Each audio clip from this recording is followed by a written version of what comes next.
Happy Valentine's day बच्चों। तो आज आप लोग अपनी वैलेंटाइंस के साथ कहीं ना कहीं जाने वाले हो, राइट? यस भाई, यही हार्ट ये आजकल बच्चे देते फिर रहे हैं। अरे एक बात सुनो भाई, कंपैटिबिलिटी तो टेस्ट करो अपनी अपनी डेट के साथ। नहीं, हम बात करें नीट की भाई। अपना जो तुम दिल है ना बच्चों, अपना दिल तुम अपने नीट को दो, है ना? अगर तुम लोग को रैंक मिल गया, अगर तुम्हारा रैंक निकल गया तो तुमको काफी सारी डेट्स मिल जाएगी। अभी जो तुम लोग क्रश देख रहे हो ना इधर उधर, ये सिर्फ तुम्हारा एक तरीके से क्रश, थोड़ा सा माइंड डाइवर्ट हो रहा है। अगर तुमने अपने माइंड को किसके साथ दे दिया, अपने दिल को, ठीक है ना? किसके साथ रिलेशनशिप में आ गए तुम? अगर तुम क्वेश्चंस के साथ, नीट के साथ, एनसीईआरटी के साथ अगर मैम ये रिलेशनशिप में आ जाएंगे, हाँ, लव लेटर टू एनसीईआरटी हमने आपके लिए दिया था तो भाई, पढ़ा या नहीं फ्यूचर पढ़ा? डॉक्टर। हाँ, Yes. Already ma'am love letter हम लोगों ने दे दिया है इन लोगों को। हाँ। तो क्या तुम लोगों ने लव लेटर पढ़ा? क्या तुम लोग वैलेंटाइंस पे आ गए हो? क्या तुम लोग डेट पे जाके आ गए हो? मैं बोलूंगी 14 तारीख जरूर है, लेकिन 14 रैंक लाओ एयर में यार। हम ये चाहते हैं, आप देखो एम्स में जाओ यार, टॉप एयर में और रैंकिंग लाओ, तभी तो मजा आएगा। डेट्स तुम्हारे पीछे भागेंगे, AIR 1 2 तुम 3 डेट्स के 14 पीछे नहीं भागोगे, है ना? बिल्कुल सही बात बोली। तो बच्चों आज हम लोग क्या करने वाले हैं, आपको सबसे पहले, अगर सच में आप लोग का प्लान बन चुका है डेट में जाने का, तो उसके पहले आप लोग को ये क्वेश्चन सॉल्व करने हैं, 14 क्वेश्चन इन 14 मिनट्स। और अगर मैम हम बायोलॉजी की बात करें तो बायोलॉजी स्कोरिंग सब्जेक्ट होता है बच्चों। बायोलॉजी 50% तुम्हारे नीट में आने वाला है। तो एकदम NCERT line by line with questions तुम लोग को करना चाहिए। तो अभी किसी सिचुएशनशिप में मत पड़ना। अभी तुम्हें क्या चाहिए? Strong relationship with permanent relationship with your NEET examination and the preparation. So let's get started. Start करते हैं मैम, सबसे पहले आपका सब्जेक्ट यानी कि बॉटनी के साथ। Thank you so much ma'am. तो स्टार्ट करें बच्चों? करें। तो बॉटनी का सबसे पहला क्वेश्चन इस वैलेंटाइंस डे के लिए, which of the following organism can not fix nitrogen? कौन सा ऑर्गेनिज्म इनमें से नाइट्रोजन फिक्स नहीं करता है? क्या तुम लोग की इसके साथ स्ट्रॉन्ग रिलेशनशिप है इस क्वेश्चन के साथ? क्या तुम्हें ये पता है कि ये क्वेश्चन कौन से चैप्टर का है? क्या तुम लोग को ये पता है कि अगर तुमने ये पढ़ा है तो कौन कौन सा बैक्टीरिया जो है वो क्या करता है? नाइट्रोजन फिक्स करता है। तो हम लोग ऐसे एलिमिनेट कर सकते हैं ना कि जो जो नाइट्रोजन फिक्स करता है उसको हम एलिमिनेट कर देते हैं यहाँ से। देखो, क्या एजिटोबैक्टर नाइट्रोजन फिक्स करता है? ओके, हाँ करता है। क्या एनाबिना, नोस्टोक, ऑसिलिटोरिया तीनों किसके हैं? ब्लू ग्रीन एल्गी के पार्ट है। तो क्या ये भी पैडी फील्ड में नाइट्रोजन फिक्सेशन का काम करते हैं? करते हैं। तो कौन नहीं करता है? वॉल्वॉक्स। वॉल्वॉक्स तो क्या है? ग्रीन एल्गी है ना, तो वॉल्वॉक्स तो यहाँ पे नाइट्रोजन फिक्स नहीं करेगा। तो कौन इनमें से नाइट्रोजन फिक्स नहीं करता है? तो आंसर क्या आएगा बच्चों? आंसर आएगा बी। क्या आएगा? B, D only. I hope तुम्हें समझ आ गया है। आई होप तुम्हें तुम्हारा जो रिलेशनशिप है, जो मैं तुम लोग का करने आई हूं यहाँ पे, रिलेशनशिप स्ट्रॉन्ग करने आई हूं इस वैलेंटाइंस डे पे क्वेश्चंस के साथ में, और तुम्हें भी ऐसा ही करना है। चले नेक्स्ट क्वेश्चन पे। चलो, नेक्स्ट क्वेश्चन है बच्चों, नेक्स्ट क्वेश्चन है, what is the pattern of inheritance for polygenic trait? Polygenic trait pattern का इनहेरिटेंस क्या है? क्या वो मेंडल्स के लॉ को फॉलो करता है या फिर वो मेंडल्स के लॉ को फॉलो नहीं करता है? बताओ इनमें से फटाफट। क्या ये मेंडेलियन इनहेरिटेंस पैटर्न है? ठीक है, देखते हैं। क्या ये नॉन मेंडेलियन इनहेरिटेंस पैटर्न है? क्या ये ऑटोसोमल डोमिनेंट पैटर्न है या फिर ये x linked recessive inheritance pattern है? इनमें से तुम लोग को बताना है कि अगर तुम्हारा स्ट्रॉन्ग रिलेशनशिप बन रहा है तो तुम इस क्वेश्चन का आंसर आराम से दे सकते हो, क्योंकि मुझे पता है तुम लोग को principle of inheritance and variation में मेंडल बाबा को बहुत अच्छे से जानते हो, और मेंडल के साथ तुम लोगों ने ऑलरेडी अपनी रिलेशनशिप बहुत अच्छी करके रखी है ना? तो क्या आंसर हो जाएगा? क्या ये पॉलीजेनिक ट्रेट मेंडल्स के लॉ को फॉलो करता है? अगर तुम्हें आता है कि मेंडल्स के लॉ क्या क्या बताते हैं, तो तुम्हें कंफर्म पता है कि पॉलीजेनिक ट्रेट इसको फॉलो नहीं करता है। तो क्या होगा? ये नॉन मेंडेलियन इनहेरिटेंस पैटर्न। समझ आ गया? आ गया बच्चों समझ में? चले नेक्स्ट क्वेश्चन पे। चलो, नेक्स्ट क्वेश्चन है, मैच करना है लिस्ट 1 को लिस्ट 2 के साथ। तुम्हें अपना मैच देखना है कि किस साइंटिस्ट का मैच किसके साथ है, कौन सा एक्सपेरिमेंट वो कर रहा है। ठीक है, अगर तुम मैच अच्छे से कर पाओगे मतलब तुम आगे चल सकते हो। अगर तुम मैच नहीं कर पाओगे तो मतलब या तो ये तुम्हारा टॉक्सिक एक्स है, है ना? या तो तुम्हारा क्या था, ये टॉक्सिक एक्स है, या फिर तुम्हें इसको दूर करके तुम्हें ध्यान रखना पड़ेगा कि कौन किससे मैच कर रहा है, ठीक है? तो देखो, Alford Harsh and Martha chase, उसने क्या किया था, उन्होंने प्रूफ दिया था कि डीएनए जेनेटिक मटेरियल होता है, इक्विवोकल प्रूफ उन्होंने दिया था। तो ए का क्या जा रहा है बताओ, देखो देखो देखो, DNA as a genetic material, conformation 4 हो गया ए का, ठीक है? यूक्रोमेटिन, यूक्रोमेटिन बच्चा, क्या ये लूजली पैक्ड होते हैं, क्या ये लाइटली स्टेन्ड होते हैं? होते हैं ना? तो euchromatin loosely packed and lightly stained. वही अगर हम बात करें फ्रेडरिक ग्रिफिथ ने, फ्रेडरिक ग्रिफिथ ने किस पे काम किया था, बताओ बताओ बताओ बताओ। अगर तुम्हारा स्ट्रॉन्ग रिलेशनशिप है ना, तब भी तुम डेट पे जा सकते हो, अदरवाइज तुम्हें डेट पे जाना अलाउ नहीं है, क्योंकि हमें क्या निकालना है, हमें चाहिए एम्स, हमें निकालना है नीट, हमें चाहिए नीट में रैंक, समझ गए? तो क्या होगा इसका, फटाफट से कमेंट्स में लिखो बच्चा कि यहाँ पे जो फ्रेडरिक ग्रिफिथ है, इन्होंने कौन सा एक एक्सपेरिमेंट किया था, इन्होंने बात करी थी स्ट्रेप्टोकोकस न्यूमोनियाई, और इन्होंने ट्रांसफॉर्मिंग प्रिंसिपल को बताया था, ठीक है? एंड लास्ट अगर हम बात करें हेटेरोक्रोमेटिन, हेटेरोक्रोमेटिन क्या डेंसली पैक्ड होते हैं, डेंसली पैक्ड होते हैं क्या? क्या ये डार्क स्टेन्ड होते हैं क्या? होते हैं ना? सही समझा, सही, बिल्कुल सही जवाब दिया तुम लोगों ने। तो ए का 4, बी का 3, 4 3 1 2। देखो आंसर 4 3 1 2 कौन सा है, फटाफट से बताओ, ऑप्शन सी। चलिए नेक्स्ट क्वेश्चन पे चलो। नेक्स्ट क्वेश्चन है, हिस्टोन्स आर एनरिच विथ, फिर से हम बात कर रहे हैं यहाँ पे मॉलिक्यूलर बेसिस ऑफ इनहेरिटेंस। क्या मॉलिक्यूलर बेसिस ऑफ इनहेरिटेंस के साथ तुम्हारा कॉन्सेप्ट काफी अच्छा है क्या? क्या तुम्हारी केमिस्ट्री काफी अच्छी चल रही है? क्योंकि उसमें थोड़ी थोड़ी केमिस्ट्री भी आ जाती है ना बच्चों। तो क्या तुम्हारी और मॉलिक्यूलर बेसिस ऑफ इनहेरिटेंस की केमिस्ट्री अच्छी चल रही है, या तुम दोनों सिचुएशनशिप में हो? बताओ बताओ, सिचुएशनशिप में हो? पता है मुझे, ये सिचुएशनशिप को तुम अगर स्ट्रॉन्ग करना चाहो ना, तो उसको स्ट्रॉन्ग करने के लिए तुम्हें इस चैप्टर को थोड़ा डिटेल में पढ़ना पड़ेगा ढंग से, एनसीईआरटी की एक एक लाइन पे तुम्हें फोकस करना पड़ेगा, समझे? समझी गया? चलो, histones are enrich with lysine and arginine, okay, leucine and lysine, ठीक है, phenylalanine and leucine and phenylalanine and arginine. तो आंसर क्या होगा हमारा, लाइसिन एंड आर्जिनिन, क्योंकि जो हिस्टोन प्रोटीन होते हैं दे आर पॉजिटिवली चार्ज, उनकी साइड चेन पे क्या होते हैं, बेसिक अमाइनो एसिड प्रेजेंट होते हैं, और वो जो बेसिक अमाइनो एसिड के साइड चेन की अगर हम बात करें तो वो किसमें मेनली क्या रिच होते हैं, लाइसिन और आर्जिनिन। आई होप तुम्हें समझ आ रहा है। अगर तुम्हारा इतना रिलेशनशिप स्ट्रॉन्ग नहीं है तो इस पे मेहनत करो, देखो तुमने कहाँ मिस्टेक करी है, तुम अपने आप को इवैल्यूएट करो, ठीक है? इवैल्यूएट करने के बाद तुम्हें पता लगेगा कि मैंने कहाँ मिस्टेक करी है, क्या मैं कॉन्सेप्ट में मिस्टेक कर रहा हूँ या क्वेश्चंस पढ़ने में मिस्टेक कर रहा हूँ, ठीक है? समझे? चलो नेक्स्ट क्वेश्चन है, with the help of given pedigree, ओहो, इसके साथ तो तुम्हारा बहुत ज्यादा कॉम्प्लिकेशन होगा, कॉम्प्लिकेट लव स्टोरी, ठीक है? तो क्या कॉम्प्लिकेट लव स्टोरी है क्या ये? क्या तुम्हें इसे समझना चाहिए क्या? अगर तुम समझोगे तो इस कॉम्प्लिकेट को तुम क्या कर सकते हो, स्ट्रॉन्ग रिलेशनशिप में बदल सकते हो ना, ठीक है? चलो हम इसको स्ट्रॉन्ग रिलेशनशिप में चेंज करते हैं, ठीक है? देखो यहाँ पे ये मेल है, क्या इसको डिसीज है? नहीं है। ये फीमेल है बट इसको क्या है, डिसीज है। बिना कुछ लिखे मैं तुम लोग को आंसर्स करके दिखा रही हूँ, ठीक है?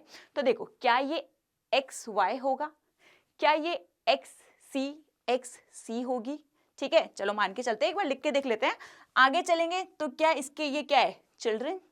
अब अगर हम चिल्ड्रन की बात करें तो क्या ये फीमेल कैरियर है, और इस फीमेल ने, कैरियर फीमेल ने, यानी कि अगर हम बोले एक्स डिसीज, एक एक्स क्या होगा डिसीज वाला और एक एक्स क्या होगा नॉर्मल, अगर वो शादी कर रही है किसी नॉर्मल मेल से, क्या कर रही है, शादी किसी नॉर्मल मेल से कर रही है, तो उसकी जो नेक्स्ट जनरेशन है, तो क्या ये डिसीज फीमेल से मेल में जा रही है, क्या ये डिसीज मदर से सन में जा रही है, जा रही है ना? तो देखो ये कैरियर है, ये नॉर्मल है, और ये डिसीज किस में चली गई, सन में चली गई, मतलब ये क्रिस क्रॉस इनहेरिटेंस को फॉलो कर रहा है।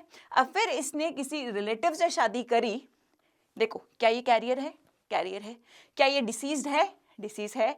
अगर इसने शादी करी दोनों ने, ठीक है, तो क्या नेक्स्ट जनरेशन में क्वेश्चन पूछ रहा है कि probability for the birth of a child having no disease and being a carrier, child ऐसा होना चाहिए जिसमें डिसीज नहीं है और वो क्या होना चाहिए, कैरियर होना चाहिए। तो अगर बताओ XCX, तो अब मैंने क्रॉस करवाया XCY, तो एक तो आ गया XC तो डिसीज हो गया, एक हो गया XCY तो ये मेल डिसीज हो गया, एक आ जाएगा XCX में X नॉर्मल वाला Y के साथ क्रॉस करेगा तो XY, और एक हो जाएगा यहाँ पे XCX, मतलब एक फीमेल क्या है यहाँ पे, कैरियर है but she is normal, she is not deceased. समझे? तो चार चाइल्ड की अगर हम बात करें, उनमें से कौन है, एक डिसीज्ड है, सॉरी एक क्या है, कैरियर है विदाउट डिसीज। तो आंसर क्या हो जाएगा, 1/4। समझ गए? क्लियर बच्चों? तो ऐसे ही और रिलेशनशिप स्ट्रॉन्ग अगर तुमको बनानी है तो फटाफट से आ जाओ और एक्स्ट्रा मार्क्स नीट चैनल को फॉलो कर लो, ठीक है? चलो नेक्स्ट क्वेश्चन पे चलते हैं बच्चों। Which of the following is an example of zygomorphic flower? अब तुम जब अपना फ्लावर किसी को दे रहे हो तो उस फ्लावर को किसी को देने से पहले ये चेक कर लो कि ये फ्लावर एक्टिनोमॉर्फिक है, ये फ्लावर जाइगोमॉर्फिक है, या ये फ्लावर में एसिमेट्री हमको दिखा रहा है ना? ये चेक कर सकते हो ना तुम लोग, ठीक है? अगर वो एक्टिनोमॉर्फिक होगा तो उसको किसी भी तरीके से कट करे तो वो क्या होगा, किसी भी प्लांट से अगर हम उसको क्या करें, कट करें तो बराबर बराबर पार्ट में डिवाइड होगा। वही अगर मैं जाइगोमॉर्फिक की बात करूं तो एक प्लांट से अगर मैं उसको कट करूं तो वो 2 पार्ट में डिवाइड होगा। एसिमेट्री में क्या होता है, वो कहीं से भी कट नहीं हो सकता है। तो यहाँ पे क्वेश्चन किसका पूछा है, जाइगोमॉर्फिक फ्लावर का पूछा है ना? तो क्या होगा इसका एग्जाम्पल, जाइगोमॉर्फिक फ्लावर के बारे में मैंने तुमको ऑलरेडी बता दिया है। यहाँ पे आएगा PUBGC, PBGC। तो P मतलब पी, B मतलब बीन, और PUBGC, G मतलब गुलमोहर, और C मतलब कैसिया। तो बताओ इनमें से कौन सा आंसर हो जाएगा? आंसर क्या होगा, C। समझ गए? तो ऐसे और तुम अपनी सिचुएशनशिप को एक अच्छा रिश्ता बना के, एक अच्छी रैंक प्रोड्यूस करके काफी अदर अलग अलग डेट्स पे तुम लोग जा सकते हो। चलो नेक्स्ट क्वेश्चन है बच्चों, प्लांट ग्रोथ एंड हार्मोन से। प्लांट ग्रोथ एंड हार्मोन के साथ तुम अपनी केमिस्ट्री बिठाना चाहते हो बट तुमको वो बार बार में भूल जाती है, वो तुम्हारे साथ गेम खेल रही है। तो तुम्हें क्या करना है, तुम्हें उसको इस तरीके से पकड़ के रखना है, तुम्हें उसको इसके ऐसे इस तरीके से तुम्हें अपने कॉन्सेप्ट क्लियर करने हैं, याद करना है, ट्रिक्स बनानी है कि वो तुम्हें छोड़ के जा ही नहीं सके। तुम्हें इतना ज्यादा प्यार देना है इस चैप्टर को कि वो कैसे भी टकर के अगर ट्राई करके दूर जाने का ट्राई भी कर रही है ना, नहीं जा पाएगी या नहीं जा पाएगा, ठीक है? चलो इस क्वेश्चन को सॉल्व करते हैं। Parthenocarpy can be induced by auxin, सही बात है बिल्कुल।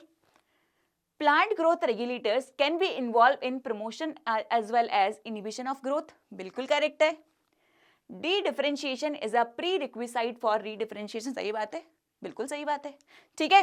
एब्सिसिक एसिड है प्लांट ग्रोथ हार्मोन या प्लांट, क्या ये प्लांट ग्रोथ हार्मोन है? नहीं, ये बेटा क्या करता है, ग्रोथ को इनहिबिट करता है, ठीक है। वही अगर मैं बात करूं apical dominance promote the growth of lateral birds, बिल्कुल नहीं, वो क्या करता है, ऐसे ग्रोथ करवाता है। समझ गए? तो आंसर कौन सा करेक्ट होगा? Choose the option with all correct statement. तो ABC स्टेटमेंट इज करेक्ट। तो आंसर क्या होगा इसके अंदर, फटाफट बताओ। Option A। समझ गए? समझी गया? चलो नेक्स्ट क्वेश्चन पे चलते हैं। पकड़ के रखना है इसको ना, है ना, एकदम स्ट्रॉन्ग, अच्छे से रिलेशनशिप बनाना है इसके साथ। चले नेक्स्ट क्वेश्चन पे। नेक्स्ट क्वेश्चन है बच्चों, तो देखो बॉटनी के क्वेश्चन हमने सॉल्व कर लिए, ठीक है। अब आपको आपकी जूलॉजी वाली मैम यानी कि प्यारी सी रायना मैम आपको बताने आ रही है कि आने वाले अगर हम 7 क्वेश्चंस देखें तो उनको सॉल्व कैसे करना है। चले मैम के पास, चलो। तो मेरे प्यारे प्यारे नीट एस्पिरेंट्स ऑलरेडी तैयार हैं 14 फरवरी की डेट पे जाने के लिए। लेकिन भाई जैसे आपको आपकी नेहा मैम ने बताया कि हमें 14 क्वेश्चन ये जरूर करके जाने हैं, क्योंकि यहाँ से 101% आपको लुक अलाइक क्वेश्चंस मिलेंगे आपके आने वाले नीट एग्जाम में, जो है 3 मई को। तो आपकी प्यारी सी रहना मैम आपको 7 क्वेश्चंस कराने वाली है, बी रेडी। पहला क्वेश्चन है आप लोगों का, मोस्ट इंपॉर्टेंट पार्ट है ये, हार्मोन से आना ही आना है क्वेश्चन, ठीक है। ये 110% का जो है आपका, मैं स्टैम्प पेपर पे बोल सकती हूँ कि भाई ये आना ही है, ठीक है। ये 4 हार्मोन्स है और ऑल टुगेदर यहाँ से कभी कभी सिंगल भी क्वेश्चन वो पूछता है। Progesterone, relaxin, melanocyte, stimulating hormone, catecholamines. देखो भाई ये जो कैटेकोलेमाइन्स है इसको तो बिल्कुल रट लो। यहाँ पे आते हैं नेफ्राइन, एपिनेफ्राइन, और ये मेडुलरी हार्मोन्स भी कहे जाते हैं, चूंकि आपकी किडनी के अंदर हमने पढ़ा है भाई, एक सेकेंड, ये हमारी किडनी है, तो हम इसमें दो पार्ट लेके चलते हैं, ठीक है, कॉर्टेक्स एंड मेडुला। तो कॉर्टेक्स एंड मेडुला, तो मेडुलरी हॉर्मोन्स अलग ही हैं, बाकी तो वो दूसरे हैं जहाँ पे आप आपके जो है मिनरल वगैरह हम रेगुलेट के लिए आपके हॉर्मोन्स को वहां से स्टडी करते हैं। तो यहाँ पे फाइट और फ्लाइट हॉर्मोन्स की जब हम बात करते हैं तो यहीं से पकड़ लो, यहीं पे बच्चा मात खाता है, कैटेकोलामाइंस, एड्रिनल मेडुला, ठीक है। और एक स्पेशल तरीका मैं आपको हर बार बताती हूँ कि पहले गंदे वाले ऑप्शंस को एलिमिनेट किया करो, ठीक है। कॉर्पस ल्यूटम आपका कहाँ पे है, याद करो, हमने पढ़ा था ह्यूमन रिप्रोडक्शन में ओवरी, ठीक है, जब अंडा निकलता है उसके बाद क्या बचता है पीछे, कॉर्पस ल्यूटम बन जाता है, ठीक है। तो यहां से corpus luteum is basically related to progesterone. बस मैच करना शुरू करो। Relaxin is important for the delivery part, यानी कि पार्टिक्यूशन, यानी कि जब बच्चा पैदा होने वाला होता है उस समय रिलैक्सिन स्ट्रेट ओवरी के थ्रू ही रिलीज होता है ताकि बच्चे की डिलीवरी आराम से हो जाए। और हमारा लास्ट बच्चा मेलेनोसाइट पार्स इंटरमीडिया। तो भाई हमारे पास ऑप्शंस क्या बने इसके, what should be the options, लगाना शुरू करो, बस मैच कर लो ना यार। ए से 4 आपका आ गया, ओके, एंड डी से आपका आ गया 3, तो ए 4 और डी 3 ऑप्शन बनेगा हमारा ए, बी से 2 बन गया और सी से हमारा 1 बन गया, ठीक है। याद हो गया अच्छे से, बिल्कुल याद अच्छे से कर लेना। ओके, नेक्स्ट आता है कि भाई ट्विंस हैं आपके, एक बराबर में एक पड़ोस में बच्चे हुए और बोला गया ये ट्विंस है, उसमें एक लड़का एक लड़की। मैंने आपको पहले ही बताया था कि भाई जब इस तरह का केस आता है ना जहां एक लड़का एक लड़की है, तो ये 100% श्योर होता है कि वो मोनोजाइगोटिक नहीं है, वो डाइजाइगोटिक है। डाइजाइगोटिक मतलब 2 अंडे 2 स्पर्म, उनसे वो मिलके बना है डाइजाइगोटिक से, ठीक है। तो ये वाला तो आपका निकल ही गया, मोनोजाइगोटिक है ही नहीं, हमें यहाँ पे करेक्ट बताना है। और हमें ये भी पता है कि डाइजाइगोटिक को ही हम लोग क्या बोलते हैं, फ्रेटर्नल ट्विंस, क्योंकि एक ही बार में एक ही साथ वो दोनों कंसीव हुए। जेनेटिक आइडेंटिटी उनकी 75% हो ही नहीं सकती, the reason is that they are not identical, है ना, वो मोनोजाइगोटिक नहीं है। उसमें आता है अप टू 99% आ सकता है, ठीक है। यहाँ पे ऑलमोस्ट 50% हम लेके चलते, ये भी गलत हो गया, आईवीएफ की बात ही नहीं हो रही है। तो हमारे पास क्या बना, ये देखो, तो आइडेंटिकल, यस, ठीक है। तो यहाँ पे एक ही अंडे के क्लीवेज जब हो रहा था तो 2 क्लीवेज हो गए और वो प्लेसेंटा में, एक ही प्लेसेंटा में 2 जगह जाके अटैच हो गए। और फ्रेटर्नल के अंदर भाई 2 अंडे थे, 2 स्पर्म थे, और यहाँ पे प्लेसेंटा वो अलग अलग बनेंगी, बस इसलिए वो वहां पे हम लोग उनको फ्रेटर्नल ट्विंस कह रहे हैं, क्योंकि उस समय यूट्रस है that is the same uterus, ठीक है। यूट्रस को शेयर कर रहे हैं लेकिन प्लेसेंटा यहाँ पे अलग अलग रहेगी। ओके, चलो अगला क्वेश्चन है, फ्रॉग्स आपके पानी में त्वचा के द्वारा और बकल कैविटी के द्वारा रेस्पायर करते हैं। भाई फ्रॉग तो आना है, आपको पता है, एक क्वेश्चन फ्रॉग या कॉकरोच में से आना ही है, ठीक है। तो ये तो बिल्कुल कहते हैं ना, ये सरकारी टॉपिक है, आना ही आना ये वाला, ठीक है। तो it is the most important one, important, okay. तो ये अब फ्रॉग के बारे में तो त्वचा से क्वेश्चन आता है, ये नप्चियल पार्ट से क्वेश्चन आता है इनका, ठीक है। 2 ही तरीके से क्वेश्चंस आते हैं, ज्यादातर इनकी मॉर्फोलॉजी पे क्वेश्चंस आते हैं। या तीसरा क्वेश्चन आता है, इनके अंदर बड़ा यूनिक सिस्टम मिलता है, we call it hepatic portal and renal portal system. वो जब आप डिटेल पढ़ते हो तो उसमें हम लोग आपको अच्छे से एक्सप्लेन करते हैं। ये 3 ही तरह का क्वेश्चन आता है इसमें, ठीक है। तो frog Aspire in water by skin and buccal cavity, land पे त्वचा बकल कैविटी। अब आपको बताना है इसमें ये 2 स्टेटमेंट है, इसमें से करेक्ट कौन सा है। देखो भाई यहाँ पे यही गड़बड़ है कि पानी में वो बकल कैविटी से तो मुंह में पानी भर जाएगा, उसके लंग्स में नहीं ले सकता, मुंह बंद रखता है जब वो पानी के नीचे होता है। टोटल स्किन यानी के क्यूटेनस रेस्पिरेशन पे वो डिपेंड करता है, किस पे डिपेंड करता है, क्यूटेनस रेस्पिरेशन पे। तो यहाँ पे the statement is false for water but true for land. एक डायग्राम देखेंगे, देखो प्लीज सी, ये आपका नॉस्ट्रिल्स जब ओपन है, नॉस्ट्रिल्स कब ओपन होंगे, जब वो हवा में भाई सांस लेगा, जब वो आपका नॉस्ट्रिल्स ओपन कब होंगे, जब वो हवा में सांस लेगा उस समय, ठीक है। तो ये माउथ कैविटी बकोफेरेजिनल हो गई, द लंग्स आ गए, और ये देखो ये आपका लाल वाला है ऑक्सीजन और ये वाला है CO2, ठीक है। तो ऐसे ही स्किन से भी ये लोग, स्किन से भी, क्योंकि स्किन में बहुत ज्यादा कैपिलरीज इनकी डिस्ट्रीब्यूट होती है, तो स्किन से भी ये लोग फिर अपना रेस्पिरेशन करना शुरू कर देते हैं, ठीक है। तो इसीलिए आ गया। नेक्स्ट क्वेश्चन है, renal portal system is a special venous connection. कहां से किसको लिंक कर रहा है, ये कहां से किसको लिंक कर रहा है। देखो रीनल कहीं पर भी वर्ड आता है बच्चों मेडिकल में, इसको लिख लो, डॉक्टर्स के लिए भी लिख लो। हेपाटिक कहीं पर आ रहा है, इसका मतलब है लीवर, और रीनल कहीं पर आ रहा है, इसका मतलब है किडनी। अब जो आपका फ्रॉग है ना, जो आपका बच्चों फ्रॉग है, इसमें हम लोग क्या कर रहे हैं कि इसकी जो किडनी है ना, किडनी से नीचे वाला जो पार्ट है, यहां से हाइंड लेग्स, ये इसकी जो लेग्स है, अपर वाला हमने अलग कर दिया और लोअर वाला हमने अलग कर दिया। क्यों? क्योंकि ये कोल्ड ब्लडेड एनिमल है, बहुत बॉडी में एक्यूमुलेट होना वेस्ट शुरू हो जाएगा, इसलिए दो पार्ट्स में इसका जो न्यूट्रिएंट है, साफ सफाई है और सर्कुलेशन होता है। तो रीनल में आपका किडनी वाला पार्ट आएगा, kidney and the lower part. Liver और इंटेस्टाइन आपका ऊपर वाले यानी कि हेपाटिक में आएगा। ठीक है, तो ये मैंने आपको 3 बात बताई कि फ्रॉग्स में क्या क्या क्वेश्चंस आपके जनरली आते हैं।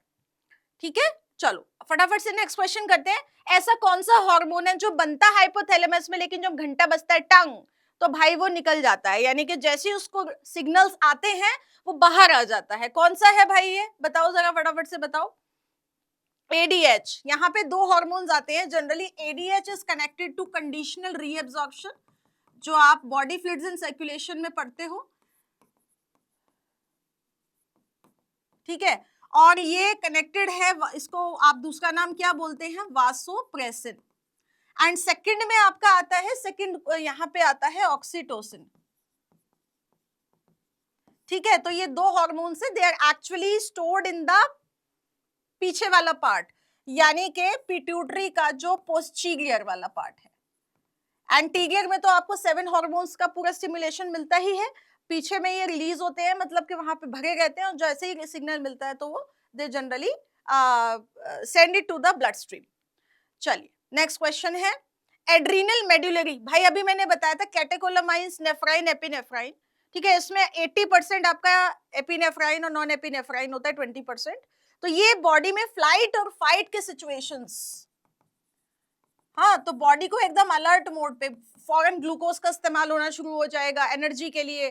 ठीक है, हार्ट बीट बढ़ जाएगी, ब्लड प्रेशर बढ़ेगा, और आपके ये वाले बाल जिसको आप कहते हैं गूजबम्स आना या बाल खड़े हो जाना, तो उसको होता है पाइलो इरेक्शन। ठीक है, और ये आंखें फैलाता है, तो ये डायलेशन करता है, कंस्ट्रिक्शन नहीं करता है। आंखें फैला देगा क्योंकि पुतलियां सुकेड़ेगा नहीं, पुतलियों को फैलाएगा। अरे ये क्या हुआ, मतलब it's a shock kind of situation. तो हाइपरग्लिसेमिक, यस, ब्लड के अंदर ग्लूकोज को फटाफट रिलीज करना शुरू करेगा क्योंकि बॉडी को एनर्जी चाहिए and the blood is rushing towards the heart. ठीक है, तो यहाँ पे आपका कौन कौन सा बन गया? ये गलत हो गया, बस बी, सी और यस। हार्ट कॉन्ट्रैक्शन की स्ट्रेंथ को भी बढ़ा देगा, तो the right answer is B, C and D. चलो अगला क्वेश्चन आ रहा है कि भाई लिम्फोइड ऑर्गन्स, जहां पे आपके डब्ल्यूबीसी मैच्योर हो रहे हैं, बन के जा रहे हैं, उसके बाद वो फाइनली एक्शन लेने के लिए कुछ कुछ जगह पर आपकी बॉडी में स्टोर हो जाते हैं। जैसे माल टिश्यू आ जाता है, म्यूकोसा एसोसिएटेड लिम्फोइड टिश्यू आपके पेट की तरफ, पियर पैचेस हो गया, इधर लिम्फ नोड्स हो गए आपके, लीवर के पास स्प्लीन हो गया। ठीक है, तो ये ऐसे ऑर्गन्स है जहां पे, तो वही आपको बताना है, लिम्फ नोड्स, पियर पैचेस और आपका स्प्लीन, ये तो बेटा प्राइमरी में आते हैं। ठीक है, और इनको हम कहते हैं सेकेंडरी, जहां पे एक्शन लेगा, टारगेटेड एक्शन लेगा। तो हमारे पास क्या क्या ऑप्शन आ गया? सी, डी एंड ई। ओके, चलो, और उसके बाद आपका ये लास्ट क्वेश्चन है, और ये 14 वाला जो सीरीज हमारा है, 14 क्वेश्चन फॉर वैलेंटाइंस डे, इनको जरूर रिवाइज करके चले जाना और इनसे रिलेटेड थ्योरी को भी पढ़ लेना। इकाइनोडर्म्स की बात चल रही है भाई, आपको पता है एनिमल किंगडम से हर साल क्वेश्चन आता ही आता है। ठीक है, अब उनका ये पूछ रहा है कि भाई वाटर वास्कुलर सिस्टम जो है ये किस किस काम में हेल्प करेगा। ठीक है, तो भाई रेस्पिरेशन और लोकोमोशन तो है ही, सांस लेने का काम करेगा, और क्या काम करेगा बताओ? एक्सक्रीशन भी करेगा क्या, या capture and transport of food भी करेगा क्या? बताओ भाई,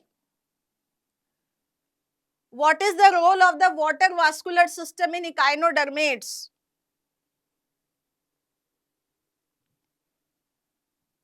ठीक है, तो लोकोमोशन आ गया, वेस्ट मटेरियल आ गया, और रेस्पिरेशन आ गया, एंड कैप्चर। देखो डाइजेशन वाला काम नहीं करेगा, ये डाइजेशन नहीं करेगा, तो हमारे पास ऑप्शन आ गए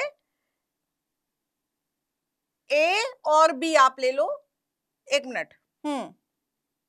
वाटर ट्रांसपोर्टेशन का गए ना, एक्सक्रीशन भी आप हटाओगे इसमें, एक्सक्रीशन वाला और डाइजेशन वाला पॉइंट हटा दो, तो हमारे पास आ गया respiration, locomotion and capture and transport of food, यानी कि ए एंड सी ओनली। एक बार इसका हम डायग्राम भी देख लेते हैं, ये देखिए। ठीक है, ये देखिए, तो ये ट्यूब फीड है, ये इसका माउथ है, स्पाइन्स है, तो यही एम्बुलेक्रल ग्रूव्स बोलते हैं। तो पानी अंदर जब आ रहा है, फैल रहा है, हाइड्रोलिक सिस्टम की तरह ये काम करता है, जिससे वो और सबस्ट्रेट से भी अटैच हो जाता है, तो इसको हम ट्यूब फीट भी बोलते हैं। ठीक है, तो चलिए इसी के साथ आज की ये धमाकेदार जो हमारा आपके लिए स्पेशल एपिसोड था उसको फिनिश करते हैं। Thank you so much for joining me. और हाँ बच्चों, आपके लिए एक स्पेशल सरप्राइज है फॉर नीट एस्पिरेंट्स, क्योंकि 1 तारीख है 14 फरवरी और 1 तारीख है 25 फरवरी। लिख लीजिए 25 फरवरी, something big and important is coming up on 25th of February 2026। आप लोगों के लिए स्पेशल है, तो don't forget to subscribe Extra Marks NEET channel for these kind of informative videos. Thank you so much. Stay tuned and see you on 25th Feb. Thank you.